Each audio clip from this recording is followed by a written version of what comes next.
des cosses, des gorges, des plateaux. Nous sommes à la frontière géologique entre Quercy et Rouergue. Les strates géologiques ont déterminé les paysages et les activités humaines depuis la nuit des temps. Aujourd'hui, je vous propose de partir à Cazales, petite commune située en Tarn-et-Garonne, au bord de l'Aveyron, dans les gorges, où la restauration de la passerelle piétonne a ravivé la mémoire de ses habitants. Le jour se lève. Dans le voile atmosphérique de l'été qui perdure en ce mois de septembre, le moulin de Cazales continue inlassablement à braver les siècles qui s'écoulent. Nous sommes à l'est de cette commune où l'architecture témoigne de l'activité passée et de la fierté patrimoniale. Le lit de la rivière sépare en deux secteurs les plateaux calcaires flanqués de part et d'autre de son cours. C'est une frontière naturelle entre l'est et l'ouest des Causses du Bas-Quercy. De tout temps, les rivières, du fait de la force de leur courant à certaines saisons, ont représenté un obstacle majeur pour les hommes. S'il est vrai qu'ils ont su en tirer des bénéfices, par exemple pour faire tourner les meules des moulins ou charrier des billes de bois, il n'en demeure pas moins que leurs activités en ont souvent été affectées. Les ouvrages d'art qui traversent la rivière Aveyron de part et d'autre de ses berges ont été érigés tardivement dans notre secteur, bien que le pont de Saint-Antonin remonte au XIIe siècle. Il nous faudra attendre 1870 pour que le premier pont soit construit à Cazales, permettant aux habitants d'accéder à la voie ferrée et à des chemins bien plus pratiques pour rejoindre Saint-Antonin notamment. Ce pont est l'ancêtre de l'actuelle passerelle. La passerelle initiale, elle faisait le double. Ah oui. En largeur que... Ah ben tu l'as, en bas, la largeur des piles. C'est quand ils ont fait la passerelle qu'ils ont rehaussé, là. Oui, oui. Et ils l'ont rétréci. Ouais. Mais en bas, t'as encore la largeur du pont. Hein.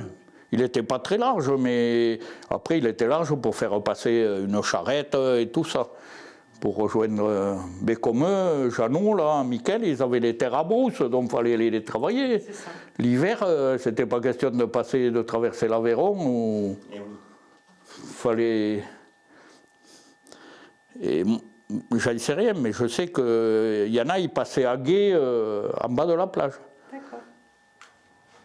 Il faut voir que le moulin facilitait les choses aussi. Tu sais, quand ils remplissaient le bief, qui fermait les vannes, ça coupait presque toute l'eau, oui, pendant 1 heure, ou je ne sais pas le temps qu'ils mettaient, moi. Mais ça permettait de faire passer, oui, oui, oui.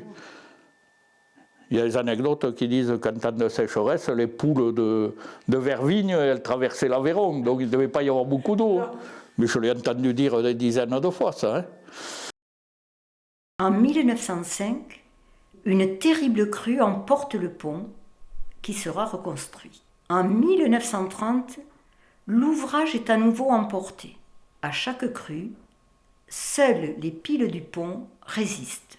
C'est alors qu'il est décidé de les rehausser pour le transformer en un ouvrage dont la largeur en sera obligatoirement diminuée du fait des contraintes techniques. On le nommera alors la passerelle de Cazales. Elle évoque des souvenirs idylliques dont témoignent les anciens habitants du village. Il y avait des lapins partout, c'était même un fléau, et la CCA de Saint-Antonin nous avait donné la permission d'aller chasser dans les pins, là-haut, tout ça. Et on passait régulièrement, on passait la passerelle, il y a une grosse buse qui passe sur la route, et avec les chiens, on passait dans cette buse à cause de la route. Et on montait chasser, on revenait après. On repassait. Le stand de tir maintenant. Voilà, ouais. Et on repassait par la passerelle pour rentrer. Ouais. Ma mère, là, je pense qu'elle se souvient de ça parce que ça correspond. Mais elle me disait que quand il tuait des cochons chez ma tante, il nettoyait les tripes autrefois. Eh bien, il prenait le temps de passer sur la passerelle avec les tripes du cochon et tout. Et ils allaient les laver à une fontaine qui s'appelle l'Isoule. Elle est un peu perdue, mais tu avais une fontaine le long de la voie du chemin de fer. Et ils y avaient enfoncé un petit tuyau. qui faisait couler l'eau comme un arrosoir, si tu veux. Et l'eau sortait de terre? Oui, qui sortait de terre. L'eau qui sort de terre, elle est à 12 à 13 degrés à peu près, 12-13 degrés. Et comme les cochons ils se tuent l'hiver, l'eau de la citerne, des fois, elle était gelée. Hein. Il y avait beaucoup de troupeaux, de petits troupeaux? Ah oui, oui. Les brebis, c'était plutôt la brebis ici? Hein. Des brebis, là, surtout de ce côté-là, et de l'autre côté de la... Ouais. D'abord, il n'y a pas photo. Si tu prends des vieilles photos des coteaux en face, là, sous le rocher de terrasse, tu vois comme c'est pelé entre les moutons, ils mangeaient tout. Ouais. Maintenant, il n'y a plus un troupeau et la végétation, elle pousse, quoi.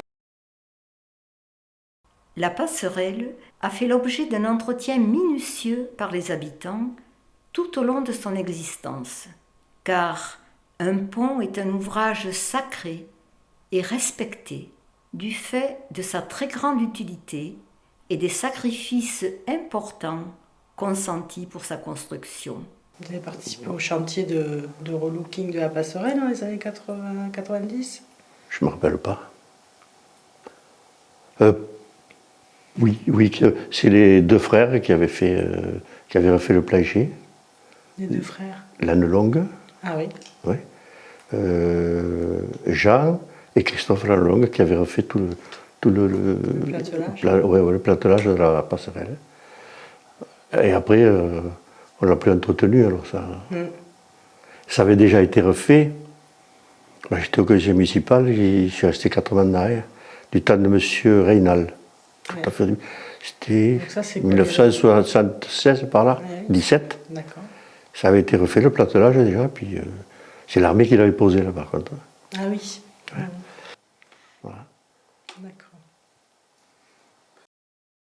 Mais paradoxalement, la passerelle évoque également des souvenirs douloureux, entretenant de ce fait une crainte à l'égard des plus jeunes. Bon, les souvenirs d'enfance, c'est que bon, à ce niveau, c'était quand même pas maudit, mais en tant que gosse, quand j'étais petit, on n'avait pas le droit d'y aller, quoi. À la passerelle, parce que c'était à claire-voie, parce que... Bon, et puis tous ces gens-là vivaient aussi dans le... Il y avait eu 2 enfants noyés au début des années 1900, là, 1920, je ne sais pas trop quand, de frères qui se sont noyés juste sous la passerelle. D'accord. Et bon, je pense que dans l'esprit de mes parents, ça restait quand même, parce que c'était pas très vieux. Et je sais que c'était interdit d'aller tout seul à la passerelle. Bon, après, quand je suis rentré en 6e, c'était obligatoire de passer sur la passerelle. C'était plus pareil. Le temps passe. La voie de chemin de fer connaîtra rapidement un sort malheureux. Un habitant du village se souvient. La gare de Casal a été construite 25 ans après, parce que Casal avait rouspété, parce qu'ils n'avaient rien pour envoyer les raves sur les raves, voilà. Au Casal, les raves. Les raves, pour envoyer les raves par train de marchandises jusqu'à Toulouse ou Montauban, je ne sais pas où. Ça a duré combien de temps, ça, les raves? Ça a duré jusqu'avant la guerre. Jusqu'avant la guerre. Voilà. Casal a été très peuplé à la fin du 19e. Oui, mais ça. Il y avait plus de 600 personnes. Oui, c'est ce que disait Gérard Salon, oui. 600 personnes, oui. Moi, j'ai connu les 2 épiceries, j'ai connu le bistrot, le bistrot, oui, et puis le coiffeur.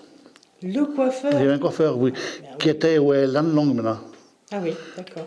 Okay. Qu'est-ce qu'il y avait encore? Il y avait le presbytère qui était habité par le curé. Il n'y avait pas un boucher? Il y avait un boucher, oui. Il y avait un boucher où il y avait du monde, hein.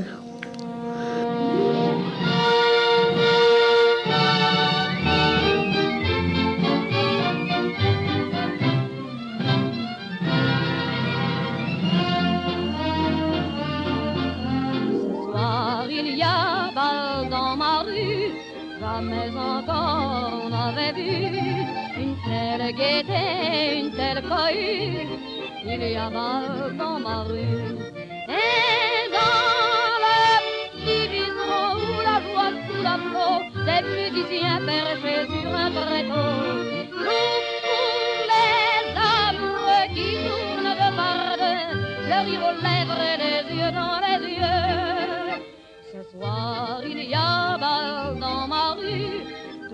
se sent un peu ému, peut-être bien qu'on a trop vu, il y a mal dans ma rue. Il était si beau que lorsqu'il me sortait, aussitôt tout le monde sur lui se retournait. J'étais si fière de lui, j'ai pas pu résister à ma meilleure amie. Un jour je l'ai présenté. Quand ils ont fait le chemin de fer, le chemin de fer de Cap-de-Nac-Montauban, il n'était pas. Il devait passer, la route de la ligne de Paris devait passer ici. Alors il y avait un député ou un sénateur qui était bien placé, qui voulait que la ligne de Paris passe là. Et l'autre n'était pas faite encore. C'était cela qui était prévu. Alors ils ont commencé à faire en double voie. C'est pour ça que les tunnels sont si larges. Ouais. Comme la ligne de Paris, tous les chemins de fer, tous les tunnels normaux. Parce que vous allez dans le Lot ou dans les petites lignes dans la région, c'est tout étroit, c'est plus étroit. Et ils sont aperçus que c'était trop tortueux pour que la ligne passe de Cap-de-Nac-Paris, enfin Toulouse. En double voie, c'était trop tortueux. Alors le chemin de fer a été inauguré en 1858. D'accord. Et il a terminé en 1953. 1953. Passagers et marchandises? Non, pardon, il a terminé en 1954. 54. Alors, passagers, mars 54, et train de marchandises, je crois que c'est septembre 54. Voilà, alors moi j'ai vu le dernier Micheline, et j'ai vu le dernier train passer. La construction de la route, les liaisons avec les grandes métropoles permettront de désenclaver définitivement nos villages des gorges de l'Aveyron. Mais ce sera au prix d'un exode rural qui se démultipliera, d'une chute du nombre des petits producteurs agricoles et du nombre d'habitants.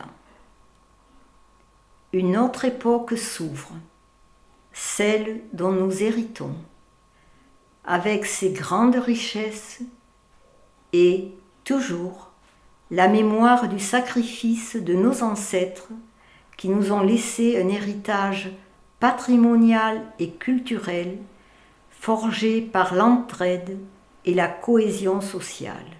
Puissions-nous garder allumée la flamme de cette cohésion, source de paix et de progrès. Voilà, c'est la fin de ce petit reportage. Alors, je sais qu'il y a des personnes qui m'ont contacté un peu tardivement en me disant qu'il y aurait certains qui souhaiteraient apporter d'autres témoignages et peut-être aussi d'autres vidéos d'archives. Et je les invite à me contacter car, qui sait, peut-être à l'avenir, nous pourrons compléter ce reportage avec les souvenirs des habitants, leurs photos, leurs témoignages et augmenter ce petit reportage. Là, le temps était un peu court pour faire un gros reportage, donc vous me pardonnerez si je n'ai pas pu récolter autant de témoignages qu'il aurait été possible d'en faire. Je vous propose en cette fin de reportage de regarder les images time-lapse, un petit montage de 3 minutes que j'avais réalisé en faisant des time-lapse et des prises de vue depuis le rocher pointu là-bas derrière moi sur le démontage de la passerelle. Voilà, donc ça, c'est avec beaucoup d'émotion que ceux qui ont pu voir ce démontage se sont rendus présents sur les lieux.